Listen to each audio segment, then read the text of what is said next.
All right, so we are on the first day of Holy Week. This would be Monday. Yesterday was Palm Sunday, and we just wanted to take a look and see what Jesus did during this week, because whatever a person does when they know they have 1 week left to live, you can bet that they're going to take care of the most important things, and the things that they consider to be paramount are going to be the things that they're doing this day. So I wanted to take a look and see, what is Jesus doing each day of the week from Palm Sunday to the crucifixion.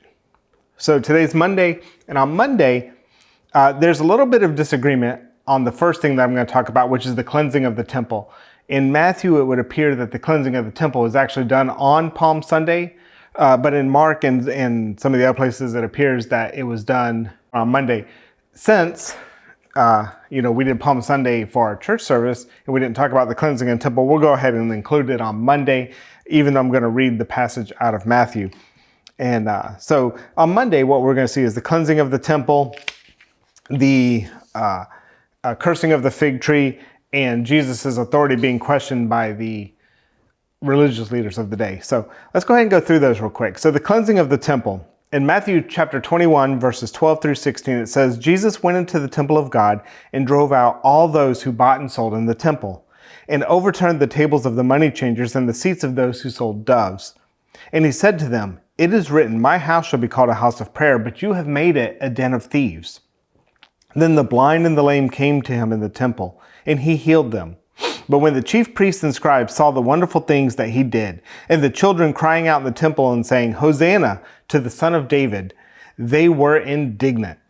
And they said to him, "Do you hear what these are saying?" And Jesus said to them, "Yes. Have you never read, out of the mouth of babes and nursing infants you have perfected praise?" So one thing I wanted to point out is that in John's gospel, he cites that Jesus made a whip.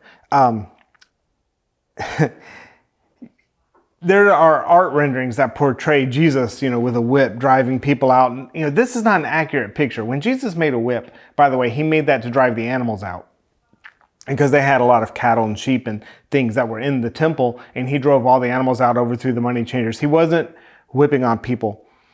The reason why that's important is because Jesus really did experience anger. And anger is a real emotion, but anger is not sin. Anger is an emotion, and emotions aren't sin. What we do with the emotion, the choice that we make because of experiencing that emotion, can have morality, could be sin or not. But Jesus, we know, didn't sin, but he did experience anger, but he didn't whip people in that. He just overturned their tables and drove them out. And he was angry, and that's true. But he stayed in self-control the entire time. Jesus didn't get angry and lose control and start going on some rampage. And so if you have any type of thoughts about that, don't, because self-control is the fruit of the Spirit. Jesus always portrayed the fruit of the Spirit.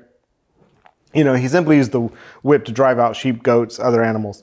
So my question actually comes to, what is this passage really about? Why did Jesus do this? Was he just saying we should never sell anything in the church? We need to shut down our coffee bars, or, no speakers should have books back there? That's not what was happening here. What was happening is that people were coming, bringing offerings to God so as to, by Mosaic law, get right with God, have their sins forgiven, be able to be in the presence of God. And the people were being greedy and saying, "Nope, your offering's not good enough, you have to buy ours." And theirs was 5 times more expensive, 10 times more expensive, sometimes more than that. In Luke's account, the cleansing of the temple is actually followed up with Jesus giving a whole lot of teachings and ultimately concluding that the poor and the widows were victims of the current religious paradigms. In other words, the religious leaders were preventing the most helpless in society from being able to come into the presence of God. And if you want to do something that will make Jesus angry, prevent others from being able to come into the presence of God, because that is what was happening. Those that needed help the most were the least likely to be able to get it. And then what we see is immediately after Jesus drives out the money changers, flips the tables, gets rid of all the animals, is the blind and the lame, who were restricted to the temple courts, immediately come to him right after cleansing of the temple. Obviously, they weren't afraid of him. This wasn't a Jesus out of control. They saw what he was doing, and they were excited about it. They knew that this was right. The common people that were there in the temple, they flooded Jesus afterwards. It even says that children came around him, and he blessed them. because they knew that he was opening the way for people to come into the presence of God.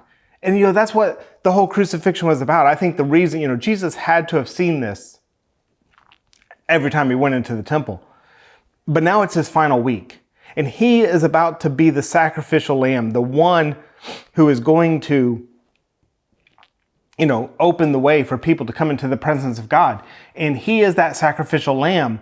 And he knows that if the Pharisees and the Sadducees had anything to say about it, they would go, this sacrifice is not good enough. You need one of ours. And it was like Jesus looking at it and going, no, what God has ordained is perfect and is enough and is just what is needed. And he knew that he would be needed and that he would be that sacrificial lamb. And so the idea of them turning people away and saying, nope, you have to do it our way, or it doesn't matter what God said, you got to do it our way, or you can't be right with God. I'm sure that just rose up in him to where he had to do something about it. And again, I want to reiterate, it wasn't an act of being out of control, it's an act of showing what is right. You see, the religious leaders were more appalled by Jesus being referred to in messianic terms than they were by the blatant thievery that was happening in the temple. One of the reasons that they got so upset with the cleansing of the temple had little to do with the actual money loss or what was happening. They'd be able to pick everything back up, gather the animals, put it all back, go back. They probably did. They probably immediately went back to exactly what they were doing by the time that all this was over. But what they didn't like was people referring to Jesus as the Son of David. That's a messianic term. And they got so upset about it. And way more upset about that than what was being pointed out that they were doing to people. You see, it can be very easy to get upset over things happening in the church that go against what we imagine that church should be. And yet still make ourselves hard towards the true generosity of God, especially towards the poor. And that's what Jesus was looking at, saying, come on, guys. You're obviously taking advantage of the poorest and the lame and the widows and the people who are really desperate in society, and you're taking advantage of them and you're giving favor to the wealthy. It's like it's not that God doesn't like the wealthy. It's that there's no favoritism with God. And ultimately, blocking people from being able to come into the presence of God is not a good thing. So it says then, as he went from there, that we come to the fig tree. So in Matthew chapter 21, verses 20 through 22, and when the disciples saw it, they marveled, saying, how did the fig tree wither away so soon? So Jesus answered and said to them, assuredly I say to you, I'm sorry, I skipped ahead, and and actually now I'm looking at this and I didn't actually write down the whole verse. Let me just I'll just paraphrase the first part of the verses, and then I'll pick this back up. So it actually must have started probably in verse 19 or 18, probably verse 18, actually. So what's happened is Jesus goes out and he's hungry, and he's with his disciples, are walking, and he sees a fig tree, and so he walks over, and it says he lifted up the leaves to see if there were any figs, and there were no figs. And so he said, let no one eat fruit from you ever again. And immediately the fig tree withered. Then we pick up with where I actually have the scriptures written down in verse 20. And when the disciples saw it, they marveled, saying, how did the fig tree wither away so soon? So Jesus answered and said to them, assuredly I say to you, if you have faith and do not doubt, you will not only do what was done to the fig tree, but also if you say to this mountain, be removed and be cast into the sea, it will be done. And whatever things you ask in prayer, believing, you will receive. So why did Jesus curse the fig tree? I mean, he goes up to a tree, there's no fruit on it. How many times have, we go up to a tree and there's no fruit, or fruit's not ripe or whatever, and we're just like, that is what it is. It's a tree. Why does Jesus curse the fig tree? Well, first of all, this is basically an acted out parable. Jesus always does everything with intention, and he's going to show his disciples something. So instead of just giving a parable, he basically acts something out. Jesus, so the way that the fig trees work is the fruit actually hides under leaves. And so what you have to do is when you go up to a fig tree, you can't immediately tell if it has figs on it. You have to pull the leaves up and look at it. At least that's how the fig trees were there. I kind of looked this up, and there's apparently a whole bunch of types of fig trees, but I'm going to guess, because it says Jesus lifted up the leaves, that this is the kind of fig tree where the figs hide under the leaves. And so Jesus was showing that, this fig tree looked correct. And from a visual inspection from a distance, it appeared very healthy. But when Jesus looks at it, he sees no fruit. And so here we are in this, the last week of Jesus. And one of the points he's making here is there's no room in the kingdom for imposters of the faith. Jesus is not interested in those who just simply want to look like a Christian, but rather those that actually are Christians. Jesus is not interested in people who want to look healthy and appear healthy from the outside. And we see this in all the parables, with the whitewashed tomb. We see this with Jesus talking to the Pharisees about the bowls and the cups that were not cleansed properly, and the washing of hands. And he says, there's no room in the kingdom for people who just want to look good on the outside, but not bear the correct kind of fruit on the inside. If we've compared this with going back to the garden with the two trees in the garden. There's the tree of life and there's the tree of the knowledge of good and evil. And so we kind of look at it sometimes in our Christian lives, like before we're saved, or maybe even after we're saved, we're eating from the tree of the knowledge of evil, meaning we're like kind of doing bad things. But what we try to do is then replace the bad things that we do with good things. And we switch from eating from the tree of the knowledge of evil to eating from the tree of the knowledge of good. The problem with that is that's still the same tree. It's the tree of the knowledge of good and evil. What we have to do is actually make a shift to the tree of life, which is allowing Christ's life to flow through us. See, Jesus isn't looking at our outward behaviors.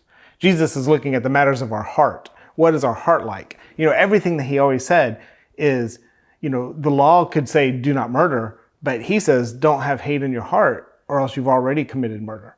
Because what Jesus is saying is it doesn't matter what the outward expression of it is. It matters what's on the inside of your heart, because if what's on the inside of your heart is right, then the outward stuff just takes care of itself. But you can't have healthy leaves and bear no fruit. No good. So we have to choose to eat from the tree of life, and Jesus is life. Now, the disciples then look at this fig tree and they're like, how did this happen? How did he command this fig tree to wither, and immediately it withers? And Jesus explains to them that this is simply the answer to a prayer that is said in faith. And Jesus has a lot about faith. And faith is just simply no more than believing that God is who he is and that God will do what he says he will do.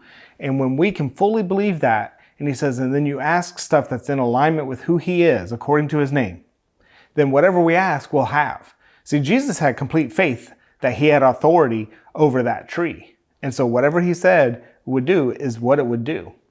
And Jesus knew that, and the disciples hadn't quite learned that yet. But we know that after the resurrection, they'll start knowing that, and we start seeing them moving with that same kind of faith. So this was definitely a lesson for the disciples. And then the final thing that I wanted to talk about that happened on Monday is Jesus's authority being questioned. So basically, Jesus comes back to the temple.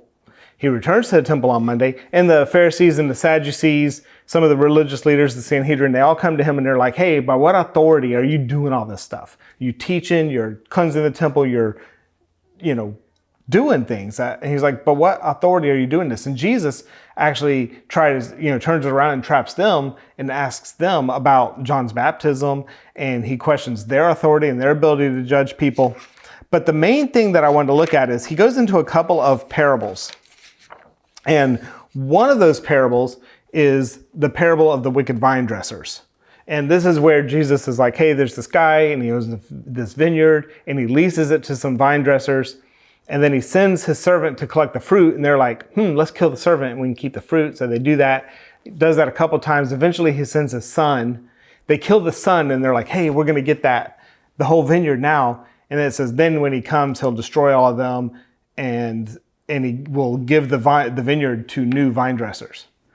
And this was a very important parable of Jesus, because what he's announcing here is he's not just talking about the authority that he has as the owner of the vineyard, but what he's really talking about here is the transfer of Israel's leadership from the current leaders to the apostles, and eventually to the Jewish Gentile church that they would lead.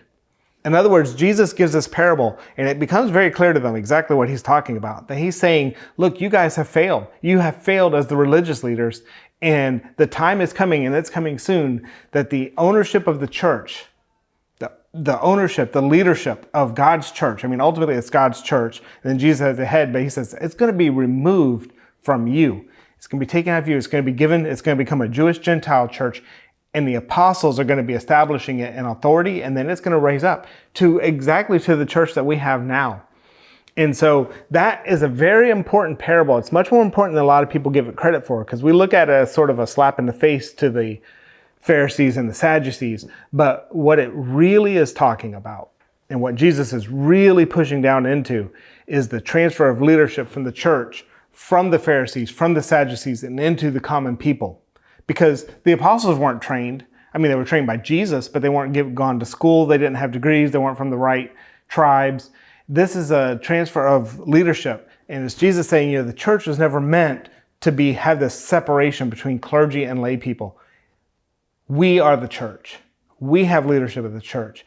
We are the bride of Christ. And Jesus wants to make that abundantly clear before he goes to the cross. Well, I hope that you enjoyed it. I hope that you got something out of this today. And tomorrow we'll be back and we'll look at, obviously, Tuesday.